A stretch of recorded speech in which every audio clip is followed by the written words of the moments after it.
It's come to the attention of the state that when Wesley Chapel had their last inspection in 2004, Providence Volunteer Fire Department was a part of their exercise to prove that they could haul water.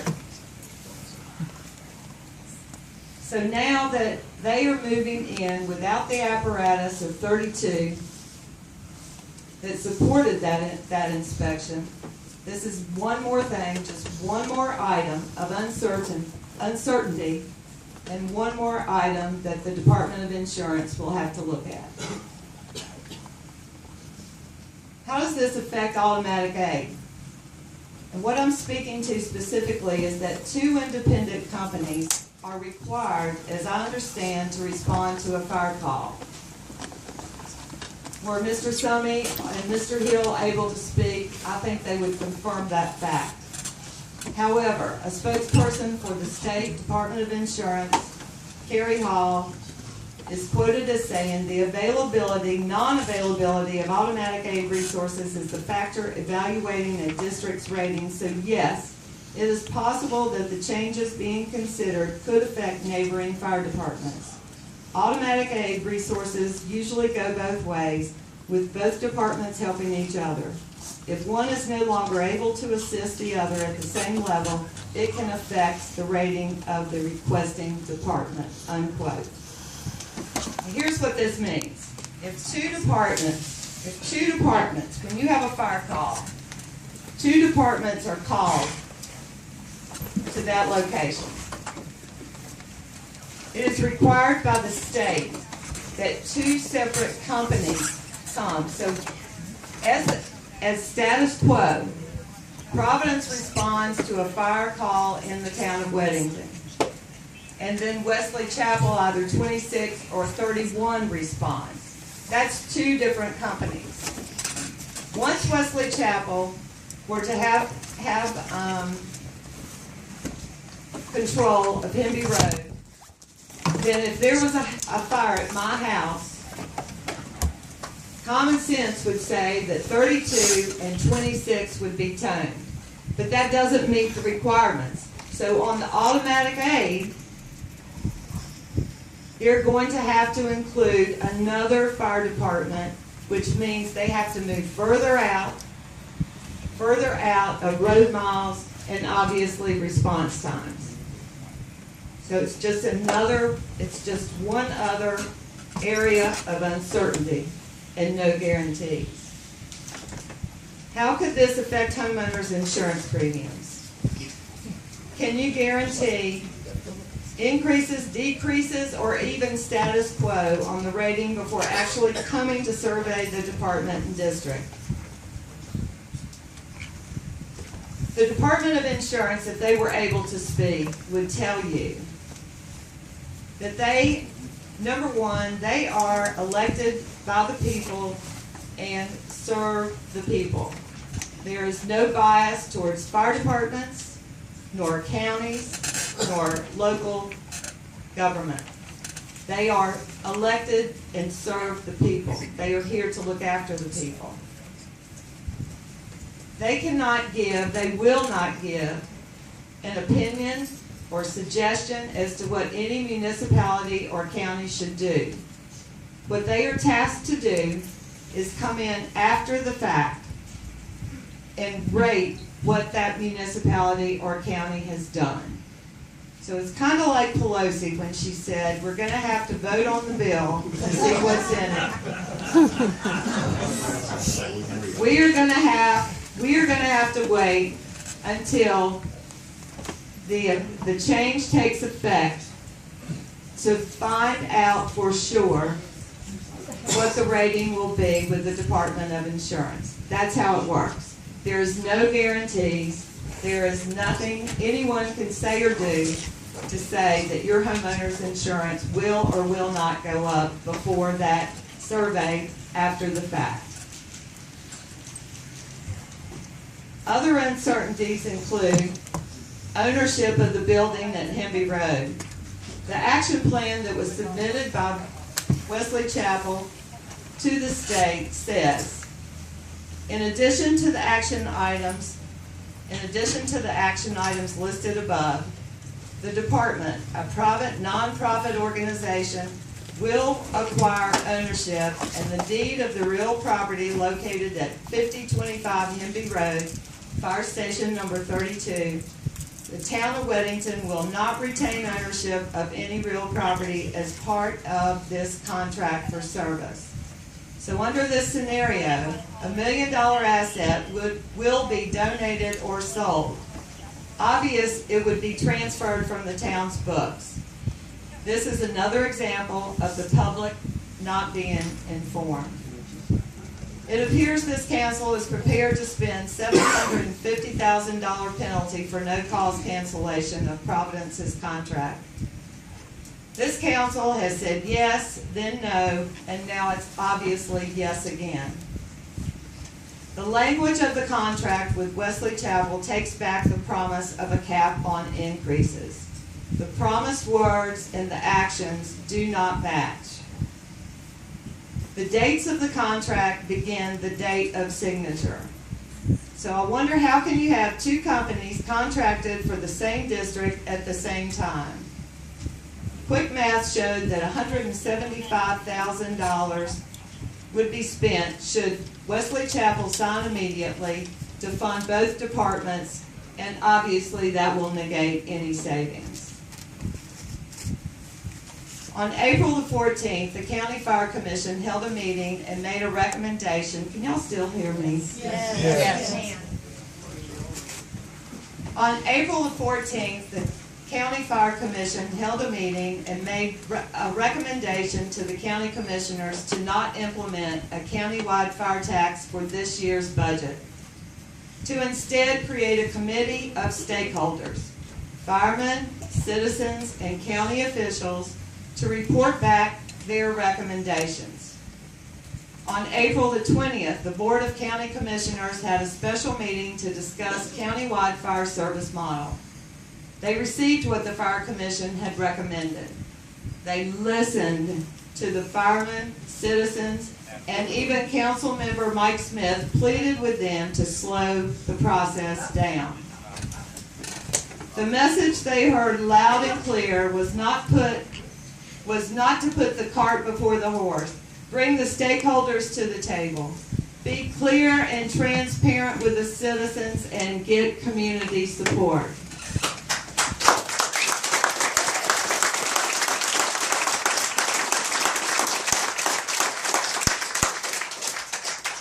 Understand the consequences before rushing into a decision. And that's what the Board of County Commissioners unanimously voted to do.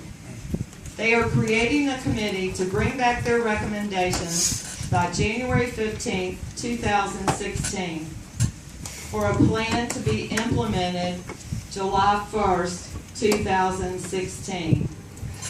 That is what I'm asking tonight. To follow the example set by the county, I'm asking this council to do exactly what Mike Smith, among many others, asked the county to do.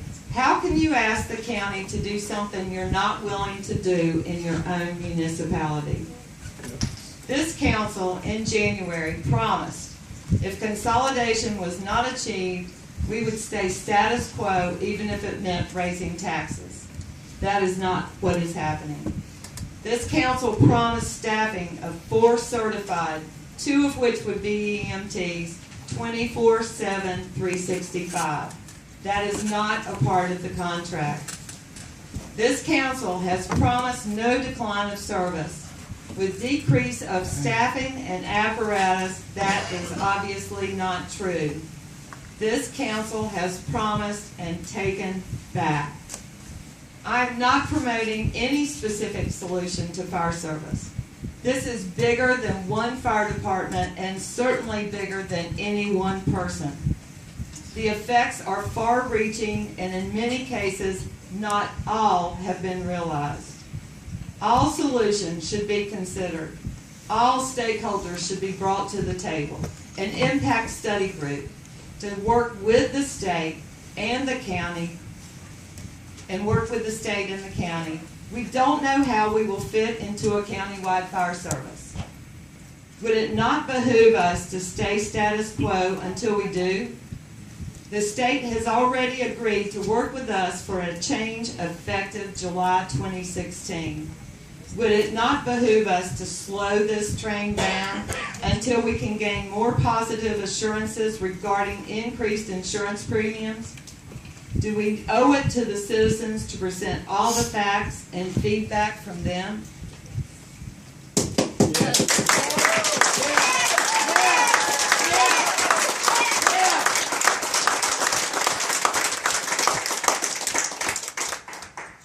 Given the facts that I have pointed out, given all the uncertainty and the lack of guarantees for Weddington, the state, the county, and the public, I am hopefully careful consideration and support will be given to my motion.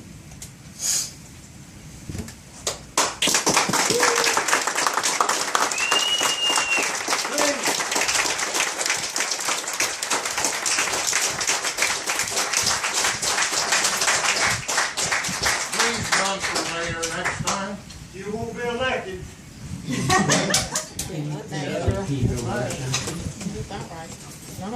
I move to continue the FSA with Providence Volunteer Fire Dept and to adequately fund them for the 2015-2016 budget year.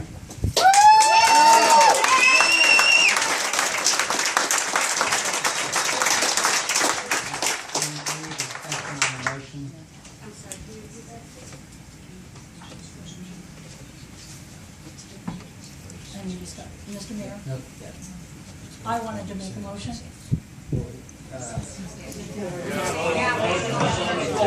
I'd like to make a substitute motion.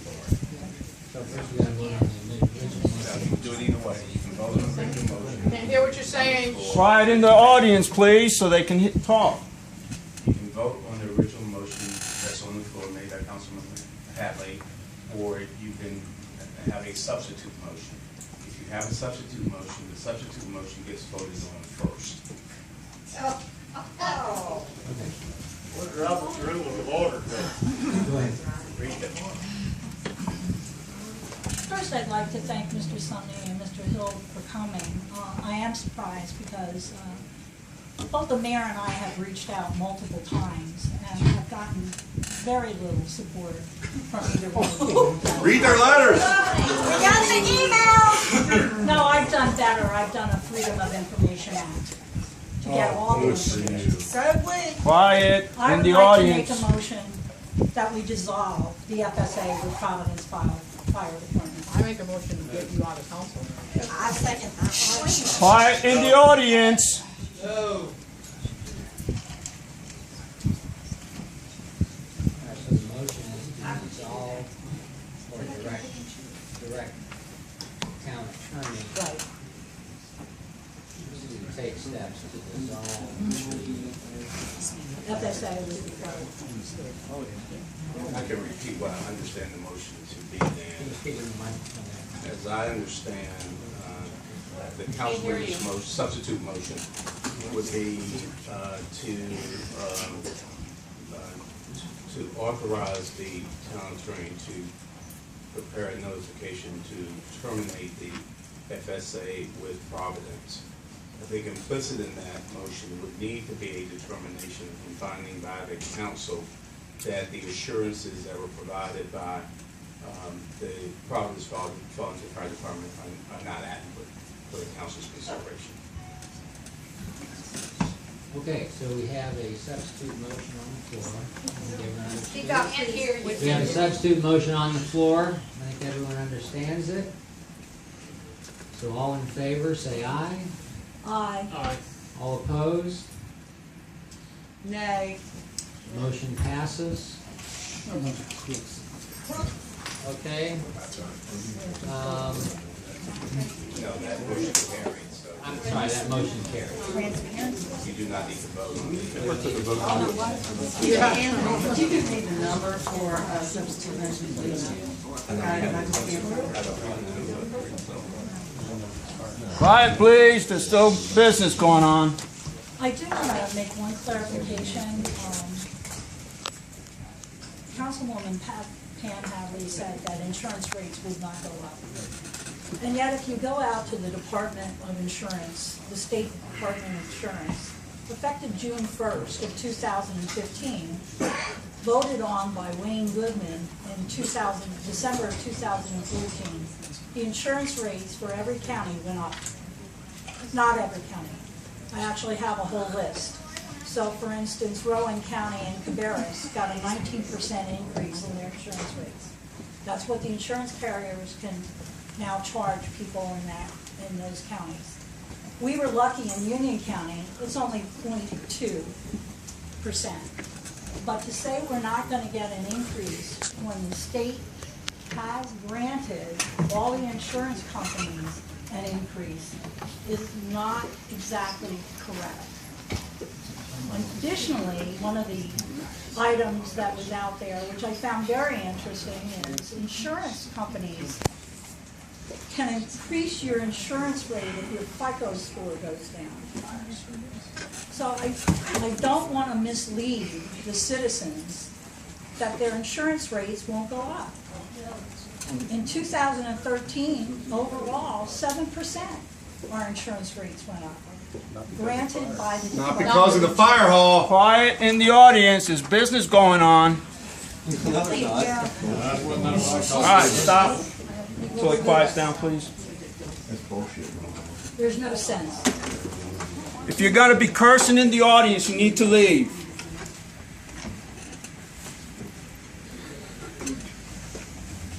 Thank you.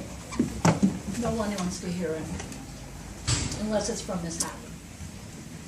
Okay, I'd like to make a motion to instruct the town attorney to Speak pursue. up.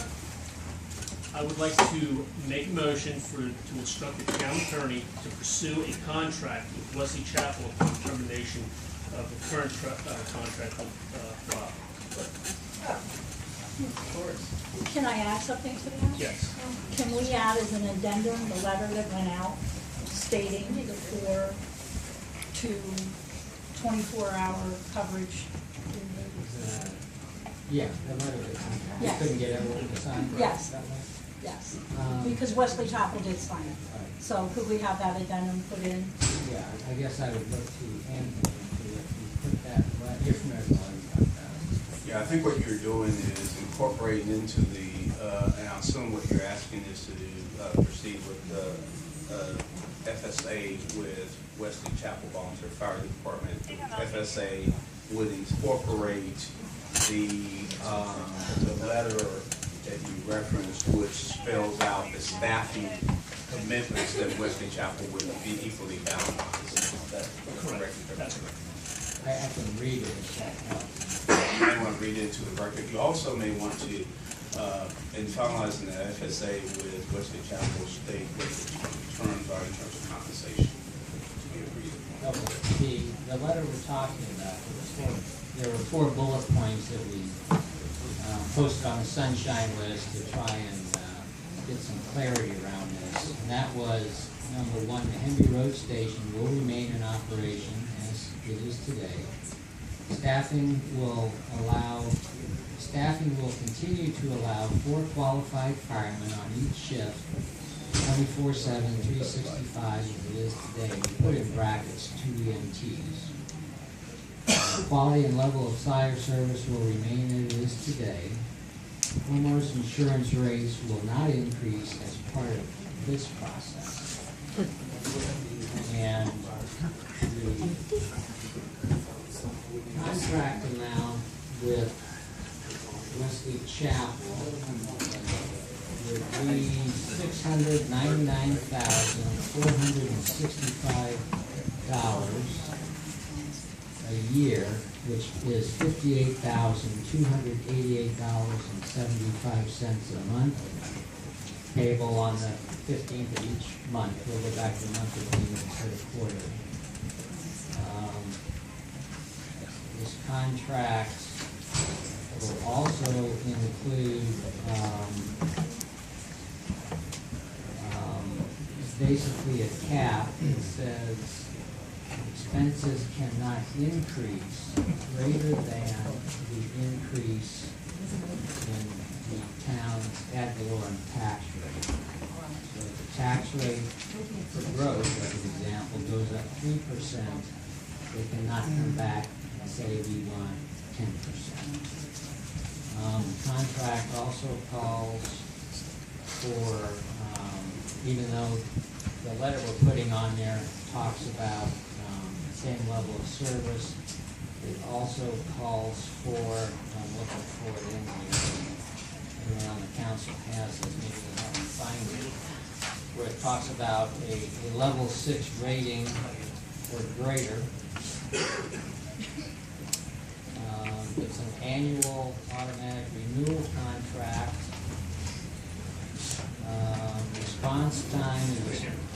The response time shall be consistent with present response times in subject territory.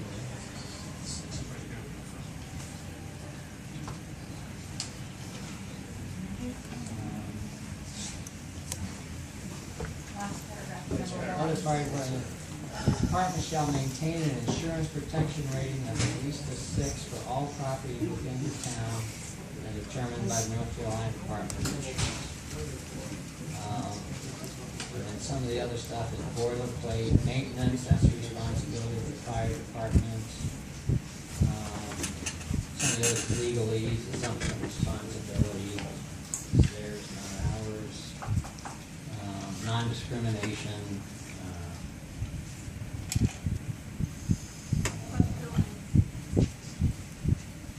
That's kind of the gist of it.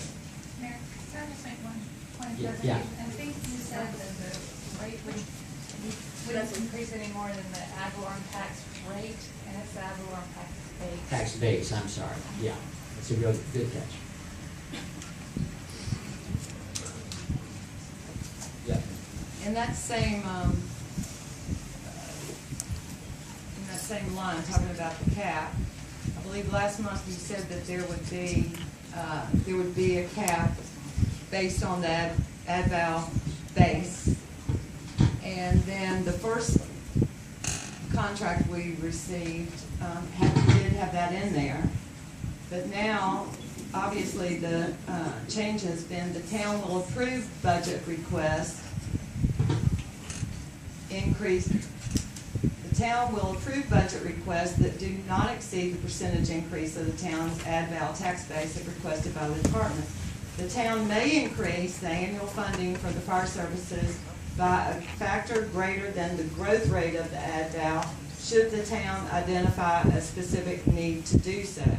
So obviously that's been written in by, from the first draft of the, and since you said that there would be a cap, obviously now there's a loophole that can be used to prevent that cap from being effective. What I want to know is, and I asked her in my comments, is if this contract is effective immediately, how do you have a contract with one company without having kicked the other one out of the building yet? In other words, it's my understanding that the letter that you sent Providence was dated April 15th, and that should the council decide to terminate the contract, it would be effective from April the 15th. Is that correct? Am I correct? That the termination of the contract will be effective from April 15th. No, that was not the intent. And this contract would not be effective immediately. This contract, it has to be effective upon final notice to Providence. Where is that stated? The council directed me to finalize the agreement, so it will be in the agreement. There is a statement here, and you can see where I marked through that statement to put to change that date, but it does state it there at the beginning. So we wouldn't be paying two companies at the same time. And when would, because there is a 90 days, when would the effective date of determination What would that date be? I'd have to calculate that, and that would be in the notice that the council director would provide to Providence. So it would be 90 days from the document that you provide, is that correct? It will be from the document. It's a notice of termination. The date of the effective date of termination will be provided in the notice. And that date could revert back to the April 15th? No, it would not. It would be, I'm just trying for some clarity here, I'm not trying to No, trip you up. The April 15th letter was to ask Providence to provide assurances as to why, to demonstrate how it would have the financial ability to perform in light of the deficit situation that it included in this budget request. And that was provided. At this point tonight, the council directed me for the motion to provide a notice of termination. That motion will also need to direct the mayor to sign for that draft, as opposed to relying upon me to sign it, because that's council action. We'll need to carry that out. That letter will be consistent with the FSA and the lease in identifying the termination, the effective date of the termination, and the next steps. I think, Pam, you're concerned that we're gonna have two contracts in place at the same time? But I think the- Well, and I'm trying to determine the date for the 90 days. I mean, because I was led to believe that it was gonna be July 1st based on the first letter, but that was incorrect on that, is what you're saying.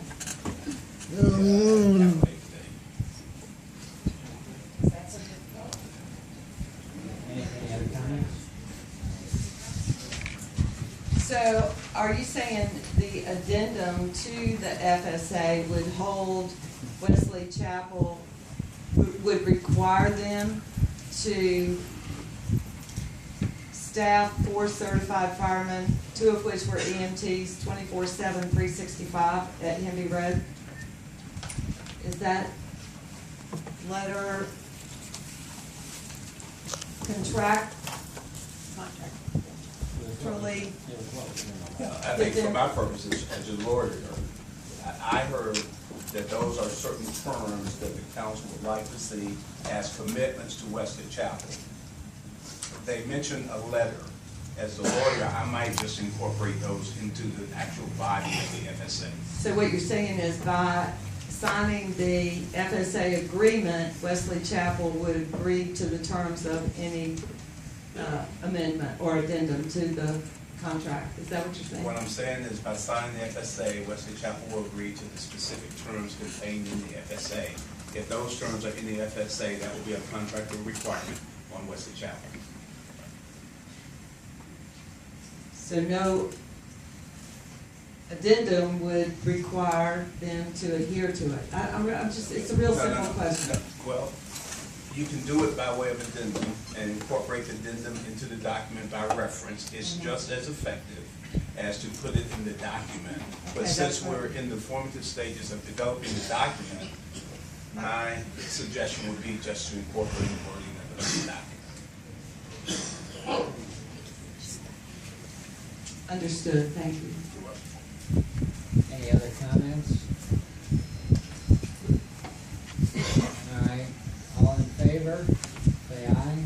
Do you want to repeat the motion? Oh, I'm sorry, yeah. Repeat the motion.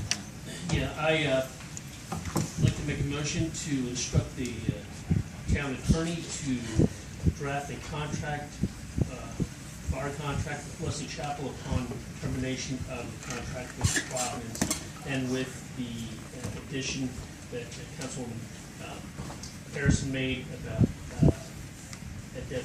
adding the letter to the, and you said you decided to the contract itself. Incorporated into the. Incorporated to the document to add it as a addendum. One remaining question is, upon the, and I think it's for me to finalize, because the council has had a draft of that, upon finalizing the FSA, do you want to authorize your mayor to sign, or does it have to come back to the full council? So authorize the mayor to sign. Yes. Okay, all in favor, say aye. Aye. opposed? Nay, and for the record, to have business being, we haven't seen this document, and to give the authority for the mayor to sign it without it being fully vetted by all members of the council, I think is irresponsible. That's why I voted against.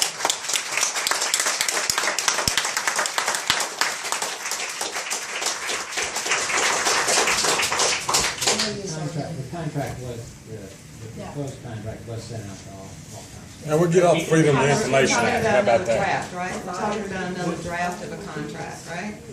And so we're not gonna see that contract before you sign it and submit it to the fire department for their signature. I can go over with the council changes that I heard to be from the document that's been forwarded. One is the document would not be effective immediately, it would be effective when the notice required upon termination of the FSA with Providence. Two, that the document would include and incorporate the 4 points that the mayor read as to be included as an addendum, but can be included in the document itself. Except for that, those are the only changes to the document that have been provided. There were some typos, a couple of little extra periods, but I know. Okay, unless there's no further discussion, I'm looking for a motion to adjourn. So moved. All in favor? Aye. All opposed? You guys just helped, we don't need. Okay. Not one motion was seconded.